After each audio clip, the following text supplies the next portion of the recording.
여의도 수목원교회가 산불 피해 지역에 긴급 구호원금을 지원했습니다. 한국교회 총연합이 경북 의성 산불 피해 현장을 방문해 피해 주민들을 위로하고 긴급 구호금을 전달했습니다. 인구 감소 위기를 겪는 농촌 교회를 찾아 성도들의 삶과 신앙을 기록하는 프로젝트가 있습니다.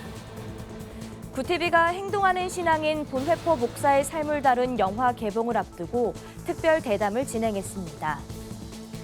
기독교대학 감리회가 교단의 효과적인 운영과 미래 정책을 개발하기 위한 정책연구소를 설치하기로 했습니다.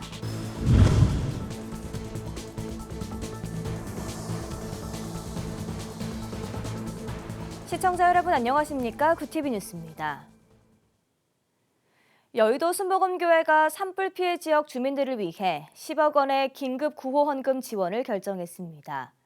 교회는 이번 헌금이 고통받는 이웃과 함께하는 사랑의 나눔 정신에 따른 것이라고 전했습니다.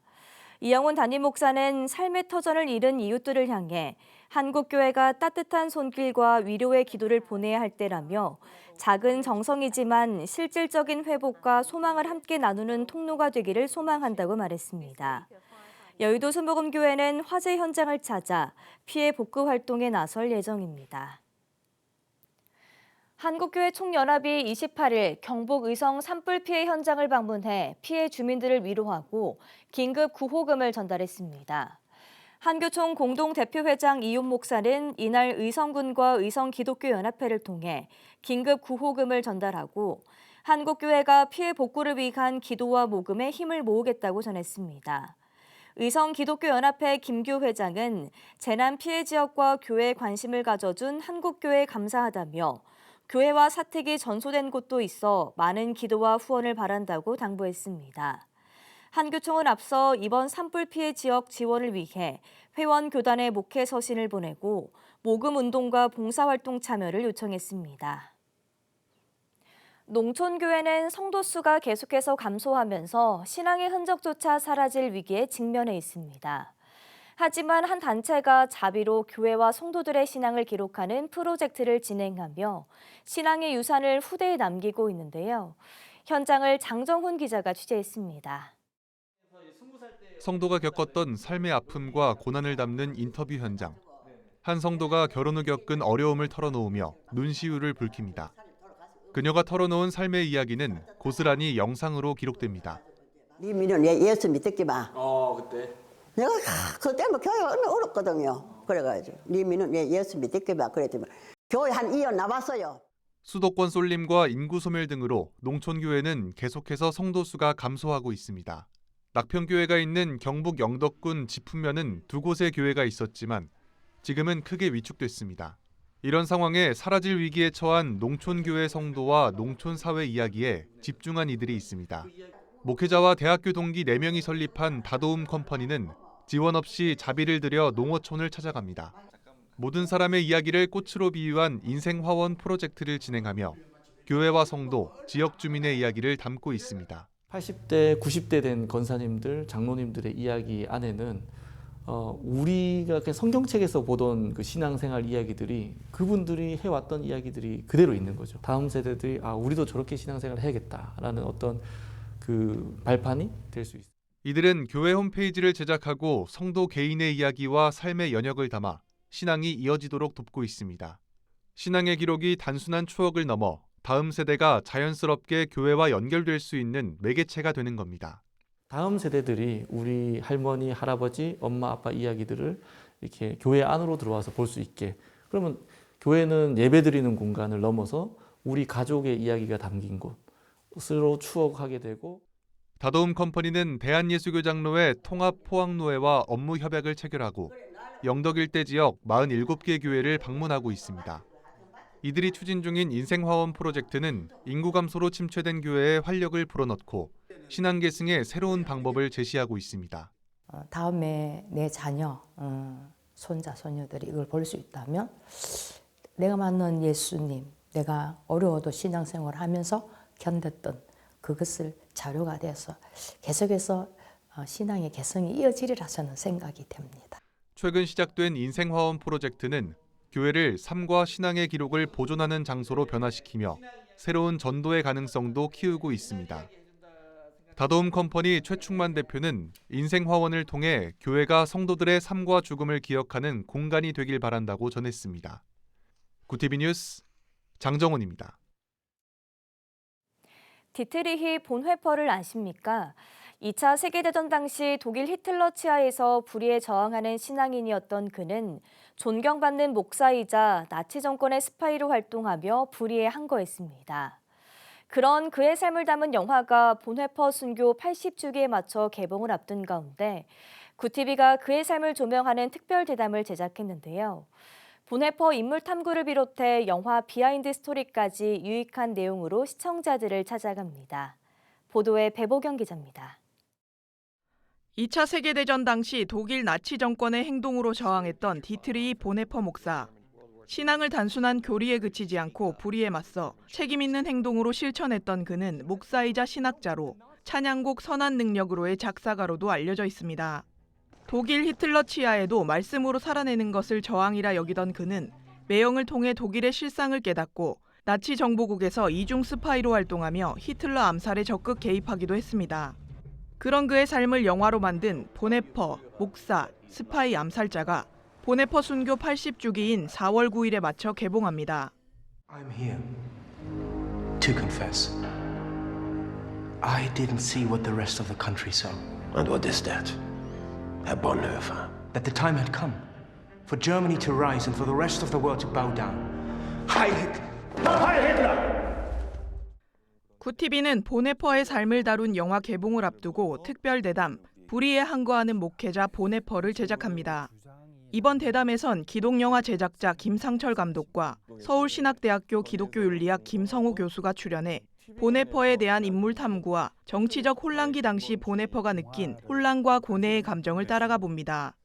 또 영화에선 볼 수 없는 제작 계기와 비하인드 스토리 등을 나누고 본헤퍼의 삶이 현 시국과 한국교회에 던지는 메시지는 무엇인지 함께 짚어봅니다. 영화 속에 이런 말이 나옵니다. 네. 침묵하고 있다면 앞으로 교회는 100년 동안 목소리를 낼 수 없을 것이다라는 뉘앙스로 이야기를 합니다. 그러니까 지금은 침묵의 시대가 아니라 말을 해야 된다. 그리고 그 말하는 일에 두려움을 가지면 안 된다. 정치적 혼란기 속에서도 본헤퍼가 보인 굴복하지 않는 신앙의 힘이 오늘날 한국교회에 어떤 메시지를 전할지 기대되는 가운데 구티비 특별대담 불의에 항거하는 목회자 본헤퍼는 오는 4월 3일 목요일 밤 10시 10분에 방영됩니다. 구티비 뉴스 배보경입니다. 기독교대한감리회가 제36회 총회 2차 실행부 위원회를 열고 교단의 주요 현안을 논의했습니다.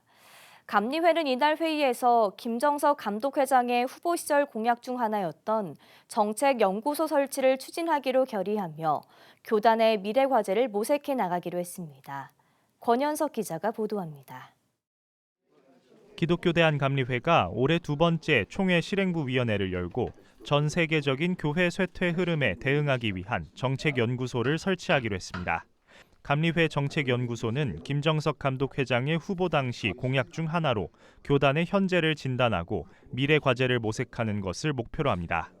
이를 위해 연구소는 전 교단 구성원을 대상으로 정기적인 설문을 실시하고 시대에 발맞춘 교단 운영안을 개발할 예정입니다. 또한 미래의 교인 감소에 대비해 교회 통폐합 안내서를 제작하고 교회 구성원을 위한 마음 건강 돌봄 프로그램을 개발하는 등 교회 운영을 지원하는 다양한 프로젝트도 추진할 계획입니다. 현재를 진단하고 미래에 좀 교회 정책을 좀 만들어낼 수 있는 정책 연구소를 만들어서 개교회가 또 연회, 지방회가, 연회가 그 정책 연구소에 나온 것들을 가지고 사업을 계획하고 그로 인해서 교회가 부흥하고 발전하는 그런 계기로 삼자.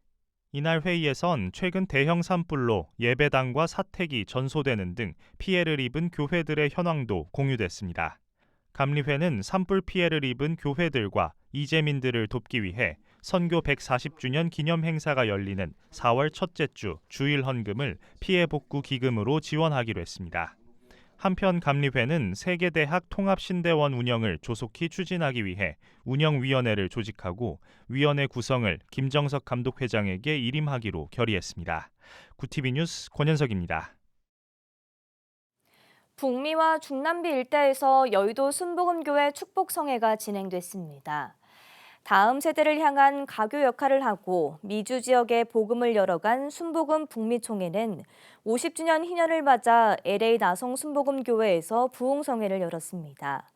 순복음 선교회 총재 이영훈 목사는 성회에서 북미 선교의 첫 발걸음을 기억하고 반세기 동안 이룬 과거의 영광에서 벗어나 희망찬 100주년을 향해 더욱 크게 부흥하고 도약하는 북미총회가 될 것을 당부했습니다. 또 브라질 최대 오순절 교단 소속 교회인 하나님의 성의 벨랭 교회에서는 이영훈 목사 초청 축복 대성회가 열렸습니다. 이 목사는 성령 충만은 모든 문제의 해결이며 교회의 부흥과 하나님의 기적을 일으키는 능력이라며 자동차에 연료가 필요하듯 우리는 날마다 성령으로 충만해야 한다고 강조했습니다. 구TV 부울경본부에서 보내온 소식입니다. 백석총회 충남도회 충경시찰회가 구TV 부울경본부에서 3월 원래회와 함께 전도특강을 진행했습니다. 강사로 나선 316교회 박용배 담임 목사는 우리 주변에 여전히 복음을 필요로 하는 사람이 많다며 간증을 통해 복음에 대해 정확히 알고 전하면 전도는 자연스럽게 이뤄진다고 강조했습니다. 이날 원래에선 글로벌 선교방송단, 바이블 애플 등 구TV의 주요 선교 사업에 대한 소개도 이루어졌습니다. 이수관 시찰장은 앞으로 전도 특강에서 배운 내용을 활용하고 구TV와의 협력을 통해 지역 복음화에 힘쓰겠다고 밝혔습니다. 사실 이쪽 지역이 굉장히 복음화가 되어야만 할 지역인 줄 압니다. 앞으로는 충경시찰과 이곳의 불경 우리 구TV랑 함께 연합하여서 이 지역을 복음화시키는 또 복음화 될 때 이 지역에 새로운 그 은혜의 역사가 주어질 줄로 확신합니다. 구TV 호남 전북본부에서 보내온 소식입니다.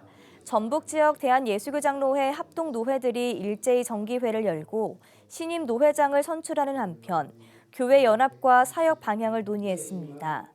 전북노회 제179회 정기회는 한소망 감수교회에서 진행됐습니다. 개회 예배에서 설교를 전한 참사랑교회 이민규 목사는 편향된 시각에서 벗어나 이념의 논리에 빠지지 말고 교회가 하나 되고 연합하기 위해 힘써야 한다고 강조했습니다. 이후 회무에서는 한소망 감수교회 성명규 목사가 신임 노회장으로 선출됐습니다. 서전주노회 제99회 정기회는 전주 초청교회에서 열렸으며 지구촌교회 조재성 목사가 신임 노회장으로 선출됐습니다. 또 김제노회 제128회 정기회는 김제노회 회관에서 진행됐으며 평사교회 백영현 목사가 신임 노회장으로 추대됐습니다. 백 목사는 교회의 본질을 지키고 지역사회와 함께하는 사역을 펼쳐나가겠다고 밝혔습니다. 하나님의 교회로서의 노회가 바르게 세워지고 협력하고 바르게 또 세워져 가기 위해서 기도해주는 그러한 노회가 되었으면 좋겠습니다. 군산 남노회 정기회에서는 군산 동문교회 송범성 목사가 신임 노회장으로 선출됐으며 전북 남노회와 동전주 노회도 각각 전주 백아교회와 장수 신전교회에서 정기회를 진행하며 새로운 임원진 구성을 했습니다. 목회데이터 연구소가 최근 발표한 한국인의 종교 인식에 따르면 기독교인에 관한 무종교인의 호감도가 9%에 불과한 것으로 나타났습니다. 무종교인이 가장 호감을 느끼는 종교인은 불교인이었고 이어 카톨릭, 원불교, 개신교 순으로 뒤를 이었습니다. 같은 기독교인에 대한 호감도를 살펴본 결과 젊은 세대에서 부정적 인식이 두드러졌습니다.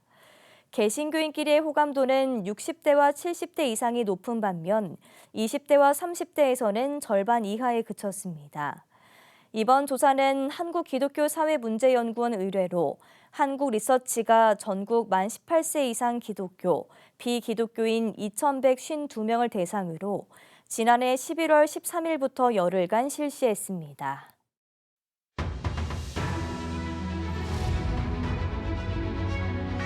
오늘의 이슈 포커스입니다. 경북 지역 산불 사망자의 평균 연령이 78세로 파악됐습니다. 이들은 재난 문자를 확인하지 못했거나 일부는 아예 문자를 받지 못한 것으로 알려졌습니다. 이외에도 눈이 어두워 휴대전화를 쓰지 않거나 재난 문자가 오지 않는 구형 휴대전화를 쓰는 등 디지털 소외계층은 대피에 취약했던 것으로 드러났습니다. 안전 취약계층에 대한 당국의 대처 미숙이 도마에 오르고 있습니다. 헌법재판소가 윤석열 대통령의 탄핵 심판 선고를 앞두고 논의를 이어가는 것으로 전해진 가운데 찬반 단체들이 토요일인 29일에도 각각 대규모 도심 집회를 엽니다. 서울경찰청은 토요일 당일 동아면세점과 여의대로 등 집회 행진 구간에 교통 혼잡이 예상되는 만큼 교통경찰 220여 명을 배치하고 가변 차로를 운영할 계획입니다. 소득이 적고 신용도가 낮은 취약 자영업자 수가 계속 증가해 42만 명을 넘어선 것으로 나타났습니다. 한국은행이 공개한 금융안정 상황 보고서에 따르면 지난해 말 취약 자영업자는 모두 42만 7천 명으로 집계됐습니다.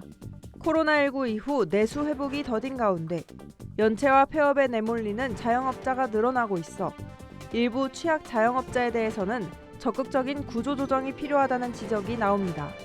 구티비 뉴스 장세인입니다.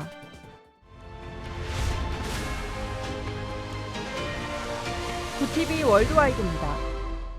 도널드 트럼프 미국 대통령의 외국산 자동차 25% 관세 부과 방침이 한국 경제의 기둥인 자동차 산업에 큰 타격을 줄 것이란 분석이 나왔습니다.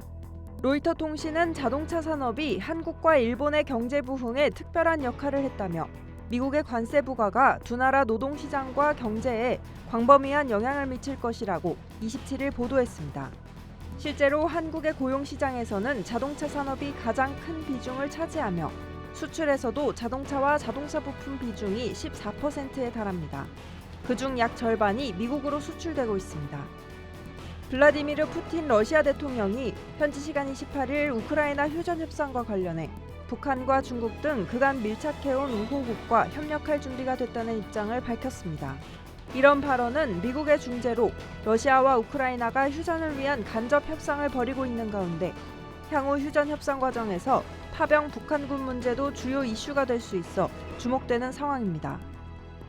중국 관영 언론이 넷플릭스를 통해 방송되고 있는 한국 드라마 폭삭 소가수다를 극찬해 한한령 완화를 암시하는 것이란 관측이 나옵니다. 환구시보는 27일 한국 시대극 새로운 히트작 탄생이라는 제목의 기사를 보도했습니다. 환구시보는 평소 김치와 한복의 중국 기원설을 옹호하는 등 한국을 자극하는 보도로 악명이 높아 관변 매체의 갑작스러운 태도 변화에 관심이 쏠립니다. 구티비 뉴스 장세인입니다.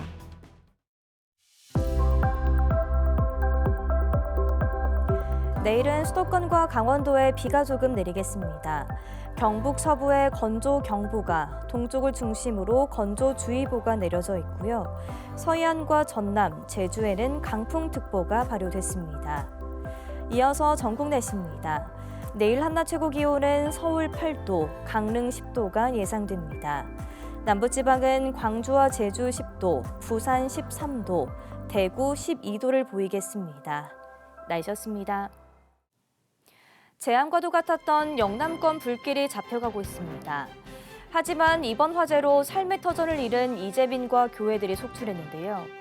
한국교회는 구호품을 지급하고 지원금을 전달하는 등 산불로 피해 입은 이들의 아픔이 조금이나마 아물 수 있도록 나눔을 확대할 계획입니다. 이상으로 뉴스를 마칩니다. 함께해 주신 여러분 고맙습니다.